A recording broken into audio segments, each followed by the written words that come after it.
Assalamualaikum warahmatullahi wabarakatuh. Anak-anak sekalian, bertemu kembali dengan Pak Hasan untuk pembelajaran PAI kelas 6. Materi kita hari ini adalah beriman kepada hari akhir. Apa dan bagaimana hari akhir itu? Mari ikuti penjelasan singkat berikut ini. Beriman kepada hari kiamat merupakan rukun iman yang ke-5. Ya, rukun iman ada 6. Yang ke-5 adalah beriman kepada hari kiamat. Hari kiamat disebut juga hari akhir. Artinya adalah hari berakhirnya kehidupan di dunia untuk berganti ke kehidupan akhirat. Disebut juga hari akhir karena memang itulah hari yang terakhir gitu ya, adanya kehidupan di dunia ini. Nanti akan berganti menjadi kehidupan akhirat. Di akhirat hanya ada 2 tempat, surga atau neraka. Kemudian, beriman kepada hari kiamat berarti meyakini bahwa Allah Subhanahu wa Ta'ala sudah menetapkan, sudah menentukan dengan pasti kapan dan bagaimana terjadinya hari kiamat. Sudah pasti terjadi, ya pasti terjadi. Tapi kapan dan mulainya seperti apa, hanya Allah yang tahu. Ada beberapa riwayat mengatakan bahwa hari kiamat terjadinya hari Jumat. Cuma tanggalnya, jamnya, tahunnya tidak disebutkan. Hanya Allah yang tahu. Nabi Muhammad tidak tahu, para malaikat pun juga tidak tahu. Ya. Jadi tidak perlu kita bertanya-tanya kapan hari kiamat. Juga tidak perlu khawatir jika ada orang yang memprediksi gitu ya, meramal akan terjadi kiamat tahun sekian gitu. Ya. Itu di luar kekuasaan manusia, di luar pengetahuan manusia. Nah, hari kiamat dibagi 2 macam. Nah, maksudnya kiamat itu dibagi 2 macam ya. Ada yang disebut kiamat kubro, peristiwa hancurnya seluruh alam semesta seisinya dan kematian semua makhluk hidup. Inilah yang disebut dengan kiamat yang sesungguhnya, yang dijanjikan oleh Allah itu. Hari yang terakhir disebut kiamat kubro. Kubro kan artinya besar gitu ya, atau kiamat besar. Ya sudah, kalau sudah terjadi kiamat kubro ini, maka berakhirlah sudah kehidupan dunia. Semua makhluk mati, iya. Yang tadinya hidup mati semua. Semua. Ya manusia, ya hewan, ya malaikat, ya jin, ya iblis, setan. Semuanya mati. Yang hidup hanya Allah. Nah, sementara ada yang kedua yaitu kiamat sugro. Sugro artinya kecil. Ya, kiamat kecil. Peristiwa hancurnya sebagian alam dan kematian sebagian makhluk hidup. Itu disebut kiamat juga, cuma tidak kubro, artinya itu kiamat sugro. Misalnya ya, seseorang meninggal, itu kiamat sugro bagi orang yang meninggal itu.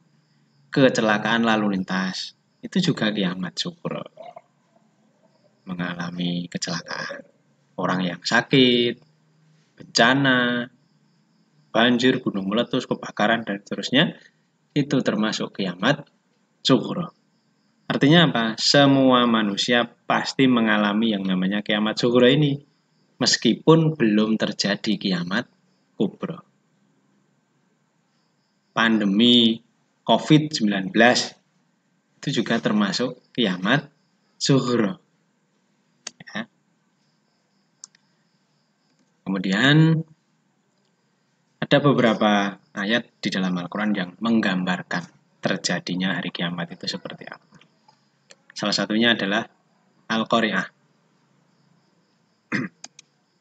Ini di ayat 4. Yauma yakunun nasu kal farashil mabthuth.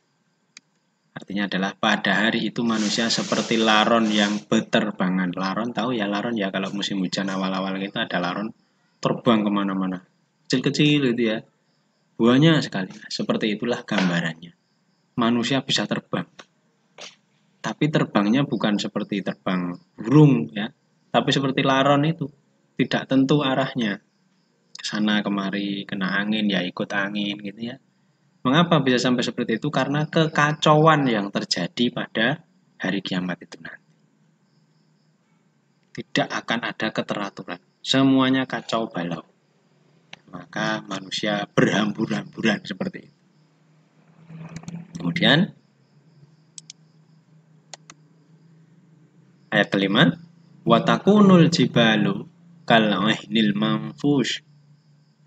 Artinya, dan gunung-gunung seperti bulu yang berhamburan. Nah, ini manusia jadi laron, jadi kecil, sangat kecil ya, berterbangan. Gunung-gunung juga seperti bulu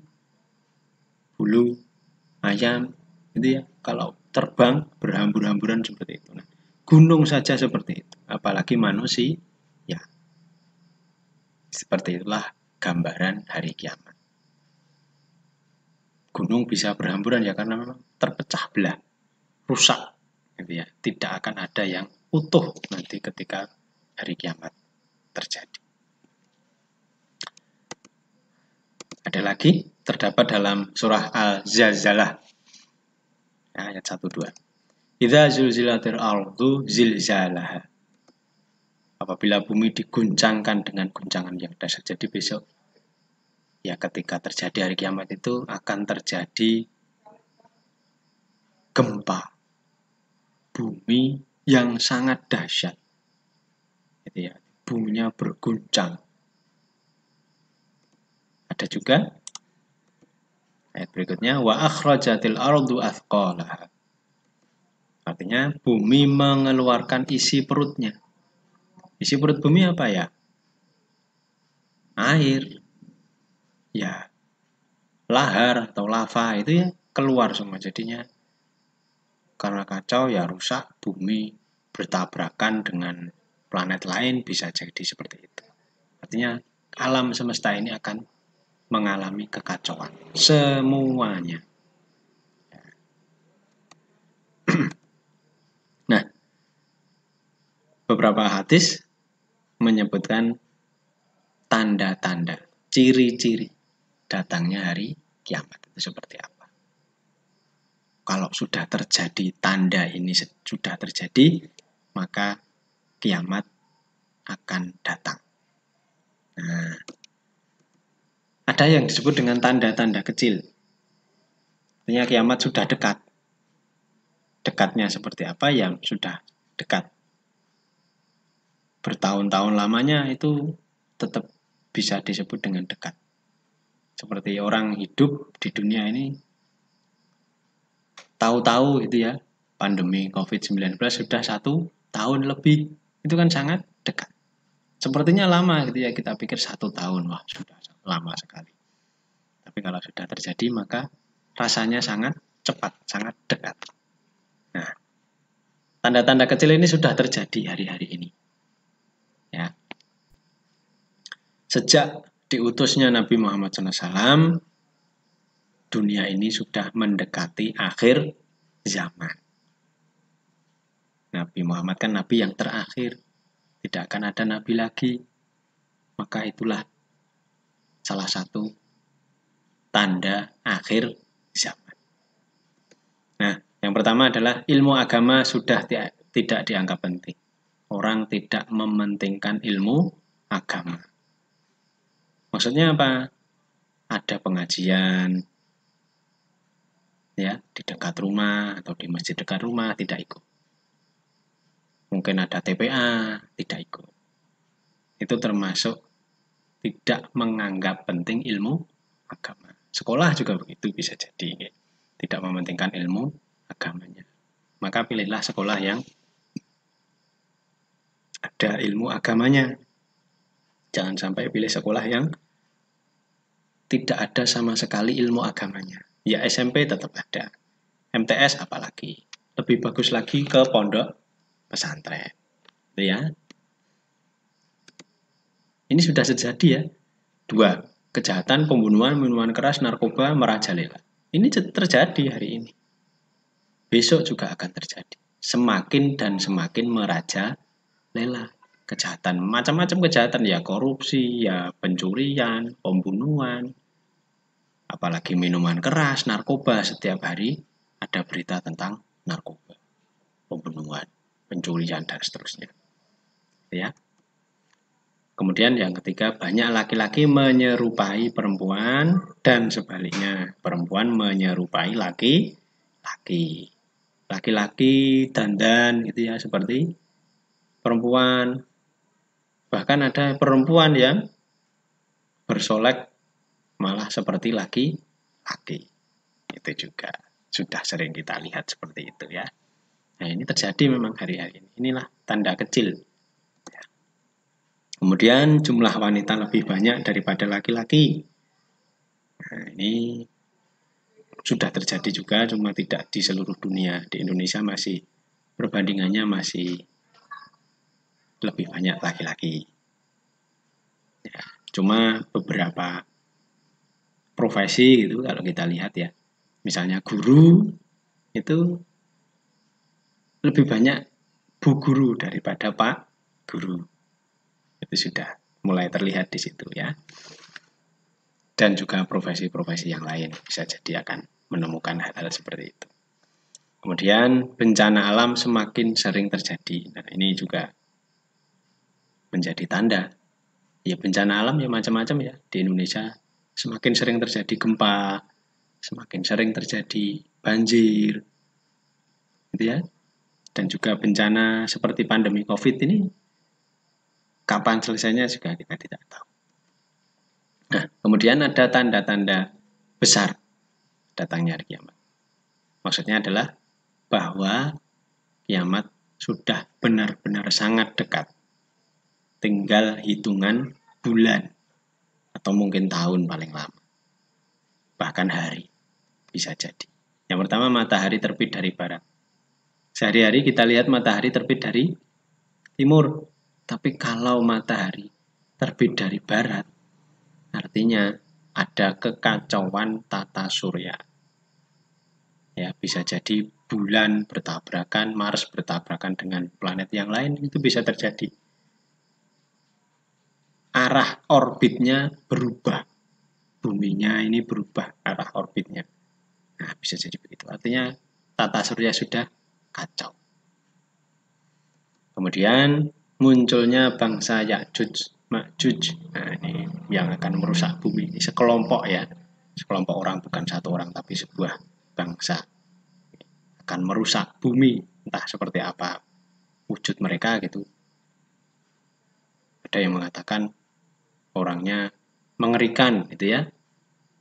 Silahkan kalau ingin meneliti lebih lanjut bisa dibaca buku-buku tentang hari kiamat. Nah, ini bangsa Ya'juj Ma'juj namanya. Ada dalam Al-Quran disebut seperti ini. Kemudian Dajjal, pembohong besar. Ini orang ya, satu orang saja. Ada yang mengatakan ini bukan orang, ini ya sekelompok orang. Ya, bukan hanya satu orang saja. Ada yang mengatakan ini satu orang. Dia akan menjadi pembohong besar. Diikuti banyak orang dan menentang keimanan agama Islam. Itu ya. Dajjal ini. Maka ketika kita sholat, sebelum salam itu ada doa untuk menghindarkan diri kita dari fitnah Dajjal. Wa min syarri fitnatil masihid Dajjal. Dari fitnah Dajjal kita berlindung pada Allah. Kemudian ada juga binatang ajaib yang bisa berbicara. Bukan burung ya. Kalau burung beo itu bisa bicara, itu kan menirukan. Tapi ini binatang wujudnya ada yang mengatakan melata, ya. Bisa bicara. Bicaranya apa? Dia mengajak manusia untuk kembali ke jalan yang benar. Nah, ini binatangnya baik, itu ya. Kemudian turunnya Nabi Isa ke dunia. Nah, Nabi Isa sampai hari ini masih hidup, ya. Beliau hidup di surga, diselamatkan oleh Allah dari penyaliban pada zamannya dulu itu. Nah, akan turun ke dunia lagi mendekati hari kiamat. Tugas beliau adalah membunuh Dajjal. Itu ya. Kemudian rusaknya Ka'bah. Ka'bah akan rusak. Ya pernah rusak karena banjir, karena peperangan, karena rusak, cuma sudah bisa diperbaiki.